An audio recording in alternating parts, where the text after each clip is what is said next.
Last time बोल रहे हैं, हमसे तमीज में बात करो, समझी तुम? भाभी अपने काम नहीं ऐसे। जब हमारी जॉब लगने वाली थी, उस मैनेजर ने आपको रिकमेंडेशन के लिए कॉल किया, तो आपने हमारी सिंसियरिटी या हमारे हार्डवर्क को छोड़कर सीधे वो चोरी का टॉपिक निकाल दिया।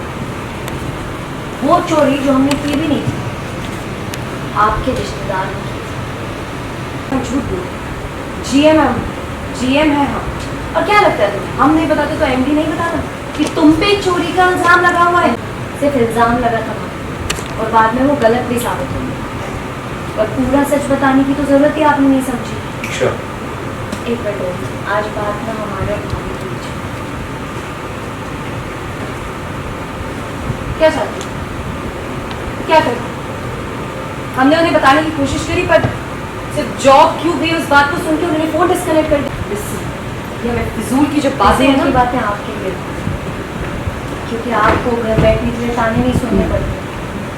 खैर वो सब छोड़िए, हमें बस ये समझना है कि आपने उस मैनेजर को क्यों नहीं बताया कि हमें उस चोरी की केस में क्लीन चिट मिली थी। आप ये भी तो बता सकते थे, पर आपने नहीं बताया। आपने वो बताया जिस बात से आपका ईगो सेटिस्फाई हो सके। भाई कल की आई लड़की हमसे बदतमीजी करे और आज भी फिर कोई कुछ नहीं कहे। लेकिन बहू, हमें कितनी बार कहा? अगर उन्हें सामने से कुछ पूछना ही नहीं था तो हम क्या कर सकते थे? उन्होंने फोन डिस्कनेक्ट कर दिया, हम क्या करें? सूली पे चढ़ जाए? कितनी इनोसेंट है। फोन डिस्कनेक्ट हो गया तो आप वापस भी कॉल लगा सकते हैं, या फिर आपने फोन लगाया और लगा ही नहीं, या आपके मन में चोट था और आप पूरी बात बताना नहीं चाहते। शाह, ऐसा देखिए भाभी, जहाँ चाह होती है वहाँ रास्ते अपने आप बन जाते हैं।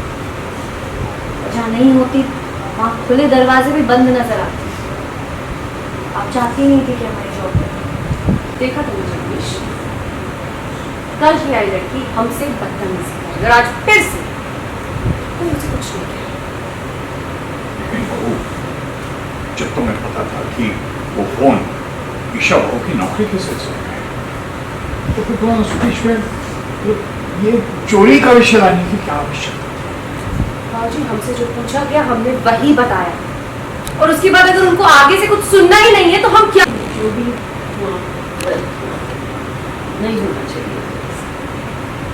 हमें वो जो भी कुछ हुआ गलत हुआ। ईशा बहू, ईशा बहू, ईशा बहू, इतनी बदतमीजी वो कर रही है और अभी भी आप सबको ईशा बहू ही दिख रही है।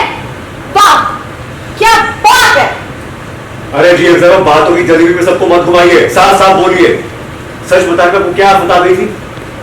मैं सच बताया ना? अरे जो जैसा था वैसा ही बताया, सुनाई नहीं आ रहा क्या तुम लोगों को?